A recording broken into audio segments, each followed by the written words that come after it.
प्रधानमंत्री आवास योजना जो थी, जो अल्प आयकर योजना के अंतर्गत जो है गरीबों को वाटप करने के लिए बनाई गई थी।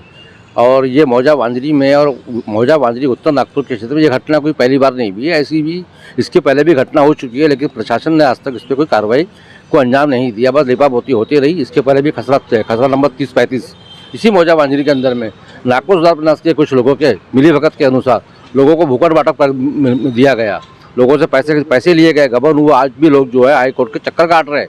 नागपुर सुधार प्रन्यास इसका कभी संज्ञान भी नहीं लिया। जो थ्रू जो हुआ है, ये भी एक जो है आपराधिक प्रवृत्ति का व्यक्ति होने के कारण इसकी थोड़ा पुलिस से अच्छी साठगांठ है। थाने में इसका उठना बैठना है। और जो गरीब लोग जो उसकी एक आस थी कि हमें कुछ छत्र छाया मिल जाए करके, इसने लोगों को यही बोला है कि मुझे मेरे मंत्री लोग हैं, नागपुर सुधार प्रन्यास के पदाधिकारी से मेरे अच्छे संबंध है, मैं सेटिंग कर दूंगा। लेकिन नागपुर सुधार प्रन्यास ने जब उसका प्रपत्र निकाला था, उसमें साफ कह दिया था कि जो है ये हम लोग जो 9,08,000 रुपये लेकर के ही ये गाड़े वाटप करेंगे। लेकिन फिर भी जो गौर गरीब को इतनी सर्जबाग दिखाया, और सर्जबाग दिखाने के चक्कर में किसी ने 1 लाख रुपये दिया, किसी ने 70,000 रुपये दिया। इस तरीके से इसने 80 से 90 लाख रुपये का गबन किया है। लेकिन सबसे पहली बात यह है कि जिस क्षेत्र में मौजा वांजरी है, वहाँ से 1.5 किलोमीटर के अंदर में हमारा डिविजनल ऑफिस है नागपुर सुधार प्रन्यास का। वहाँ का कोई भी पदाधिकारी जो अधिकारी है बड़ा, वो वहाँ कुर्सी लगा के बैठे रहता है। उसका काम है कि एरिया में घूमना, क्या हो रहा है एरिया के अंदर में। ऐसे कई बार काम हो चुके हैं, कुछ तो भी प्रोसेस पे भी लगे हुई है। जो भी लाइट में नहीं आया, ये बघेल का लाइट में आया। इसके पहले मौजा वांजरी में खसरा नंबर 30-35 का आया था। 1200 स्क्वायर फीट के जो प्लाटों पे जो हेरा फेरी हुई थी उसका आया था। नागपुर सुधार प्रन्यास की कई गाड़ियाँ आई, कई दिन तक इंक्वायरियाँ चलती रही, वही लिपापोती हुई, वो सब कुछ ठंडा हो गया। इसका भी प्रधानमंत्री आवास योजना के तहत अगर से किसी गरीब को फ्लैट लेना हो तो क्या करना होता है? वैसे प्रधानमंत्री आवास योजना के अंतर्गत जो है सबसे पहले तो ये होना चाहिए कि जो अपने झूठ भैया जो लोग हैं, जो लोगों को सजबाग दिखाते हैं, इनसे बचना चाहिए। पर है कि नागपुर सुधार प्रन्यास का जो मुख्य कार्यालय है, जहाँ तक गोकुलपेट में इसका मेन कार्यालय है, संबंधित उससे जो अधिकारी होते हैं उनसे चर्चा करना चाहिए जाकर कि उसमें सच्चाई क्या है। सच्चाई क्या, हमारे से भी कई लोग मिले आकर के, तो हमने भी यही बोले, हम भी 20-25 साल से यही काम में सोशल एक्टिविटीज़ के अंदर में, लेकिन हम लोग वहाँ भेजते हैं। कल कुछ लोगों ने बताया कि हमें सतीश बघेल 1,60,000 में, कोई बताया कि 2 लाख में, 3 लाख में हमको फ्लैट देने का वादा किया। क्या ऐसा पॉसिबल है? हो नहीं सकता ऐसा हो नहीं सकता में हमें फ्लैट मिल जाए। नहीं, ये सब क्या है कि लोग क्या है, गरीब लोगों को समझता है नहीं। एक तो अशिक्षित रहते हैं पहले से, और सजबाग में जल्दी से आ जाते हैं। उनको भी समझता है कि जो चीज़ 9,08,000 वाली 2 लाख में मिल रही तो ले ले, उसके चक्कर में उसको 9,08,000 तो छोड़, तो ये 2 लाख भी डूब जाते हैं। अब वो गरीबी पे 2 साल वाले का हवा जो है वो लागू हो जाती है उनके ऊपर में। अब बेचारा जो गरीब जो भी दिया है, 1-1.5 लाख रुपये दिया है, उसको तो अभी 10-5 साल तो उससे उठना नहीं है। किसी ने अपना जेवर बेचा है, किसी ने गाड़ी बाइक बेच डाला, किसी ने कुछ बेचा है। अब ये हाल तो वो जानता है।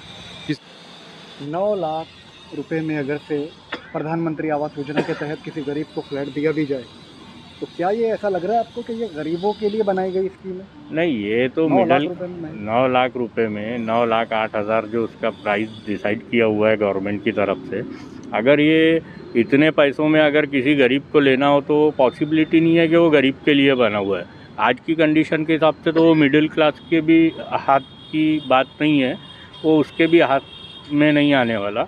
वो एक्चुअली जो कुछ रसूखदार या पैसे वाले होते हैं वही उसे खरीद सकते हैं। आप आज मुझे ये बताइए, अगर प्रधानमंत्री आवास योजना गरीबों के लिए बनी है तो एक गरीब जो हाथ मजदूरी करता है उसको कौन सी बैंक 9 लाख का लोन देगी? कोई एक ऐसी बैंक बता दीजिए मुझे जो हाथ मजदूरी करने वाले को 9 लाख का लोन देती है, जिसका ITR अगर 5 लाख 10 लाख के ऊपर का भी है, उसको भी आज 5 लाख रुपए का लोन नहीं मिलता। तो हाथ मजदूरी वाले को 9 लाख रुपए लोन नहीं देगी तो वो 9 लाख रुपए में कैसे फ्लैट खरीद सकता है? ये तो सरासर नाइंसाफ़ी है। प्रशासन को इसमें भी समझना चाहिए कि गरीबों को किस तरीके से वो वाटप किया जाए और उनको पैसा भरने की क्या फैसिलिटीज़ दिया जाए। काफ़ी गरीबों ने सतीश बघेल पर भरोसा किया कि हाँ मुझे 2 लाख में, 3 लाख में हमें ये फ्लैट दिलवा देगा। तो ऐसे गरीबों को क्या मैसेज देना चाहेंगे आप? क्या 9 लाख का फ्लैट किसी को 2 लाख में मिल सकता है? देखिए, ये तो उनकी बेवकूफ़ी हो गई जिन्होंने पैसा दिया, और उन्हें समझना चाहिए था कि 9 लाख का गवर्नमेंट ने फ्लैट का वो डिसाइड किया हुआ है, वो 2 लाख में। हालांकि जो फ्रॉड करने वाला है वो हर एंगल से उनको संतुष्ट करता है अपने जवाबों के साथ। जैसे कि हमने कल पूछा कि भाई आपने किस बुनियाद पर उनको 2 लाख रुपए या 1 लाख रुपए दे दिया, तो उन्होंने ये बोला कि भाई ये तो 1 लाख 2 लाख रुपए जो है ये तुम्हारे जमा रहेंगे डाउन पेमेंट के तौर पे, और तुम्हारा लकी ड्रॉ में नाम आएगा तब जाके तुम्हारे को लोन सैंक्शन होगा और आपको 3 लाख रुपए की सब्सिडी मिलेगी। फिर बाकी का जो अमाउंट है आपको धीरे धीरे भरना है। तो गरीब जो है वो तो इलिटरेट होने की वजह से ये सारी चीज़ों को समझ में नहीं आया उसके, और वो उनके झांसे में फंस गया। तो एमडीपी पार्टी के लेटर पे आज सीपी के ऑफिस में कंप्लेंट की गई। हाँ, कंप्लेंट की गई एमडीपी के द्वारा। यशोधरा नगर पुलिस स्टेशन पे कंप्लेंट की गई। कल यशोधरा नगर पुलिस स्टेशन में कंप्लेंट देने के बाद हमें आश्वासन दिया गया कि हम उसको अरेस्ट कर लेंगे, लेकिन पुलिस द्वारा कोई कार्रवाई नहीं हुई। उसकी वजह से हमको यहाँ पुलिस आयुक्त के पास आना पड़ा, क्योंकि कल वो रेलवे स्टेशन से वीडियो कॉल करके लोगों को बोल रहा है कि ठीक है मैं हूँ, रेलवे स्टेशन का बैकग्राउंड बता रहा है। यही सारी चीज़ें हम पुलिस वालों को बताए भी कि देखो भाई वो हाथ से निकल जाएगा, तो हाथ से निकल जाएगा तो ज़मीन के अंदर घुस जाएगा क्या बोले। हम तो उसको वहाँ से भी हमने डीसीपी साहब जोन नंबर 5 से कांटेक्ट किया, उन्हें भी ये प्रकरण बताया। उन्होंने हमको आश्वासन दिया कि मैं इस पर कार्रवाई करूँगा, लेकिन कल की तारीख से लेके आज तक कम से कम 200 लोग परेशान हैं।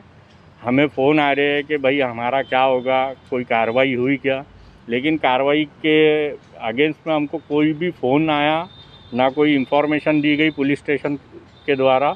इसलिए आज हम सीपी ऑफिस में आए हैं। अभी हम सीपी ऑफिस में ज्ञापन देंगे, उसके बाद एनआईटी ऑफिस जाके वहाँ के भी मुख्य अधिकारी को। जी सर, मैं अपने निजी काम से कहीं जा रहा था, तो प्रधानमंत्री आवास योजना जहाँ पे ये स्कीम है, जहाँ पे ये फ्लैट है, वहाँ पे मुझे कुछ लोग एक भीड़ करके इकट्ठा दिखे और वो बहुत परेशान थे।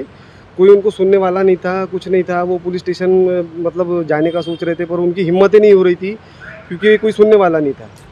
इस वजह से मैं वहाँ रुका और मैंने पूछा कि भाई क्या हुआ, यहाँ पे क्या माजरा है। तो उन्होंने मुझे कहा कि भाई सतीश बघेल नामक कोई व्यक्ति है जिसने उन लोगों को झूठा दिलासा देकर ये कहा कि भाई मैं 2 लाख रुपए मुझे आप दीजिए।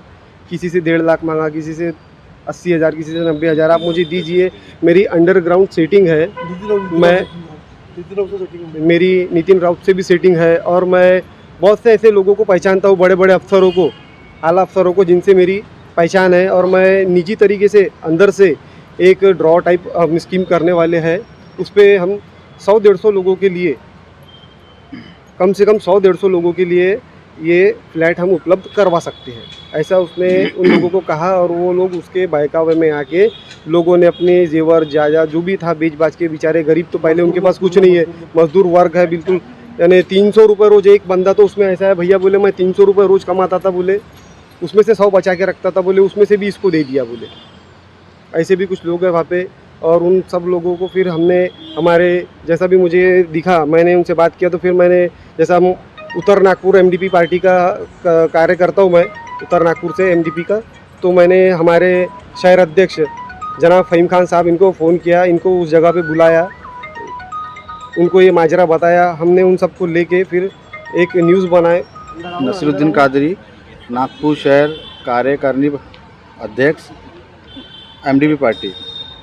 सबसे पहले तो ये जो सतीश जो है, सतीश नाम है ना, सतीश, तो ये जो फ्रॉड जो किया है इसने, ये फ्रॉड जो करा है, ये एक किस्म का ये क्रिमिनल केस है। और उसने जो गरीबों को धोखा दे के, गरीबों को झूठ बोल के जो डाका डाला गरीबों के ऊपर, है ना, और जो डाका डालने के बाद ये आज पैसे लेके भाग गया है। और हमारी मांग ये है कि उन गरीबों के जो उसने जितने पैसे खाया है, जो झूठ बोल के फ्रॉड करके जो पैसे लिया है, तो वो उन गरीबों के पैसे जल्द से जल्द वापस करे।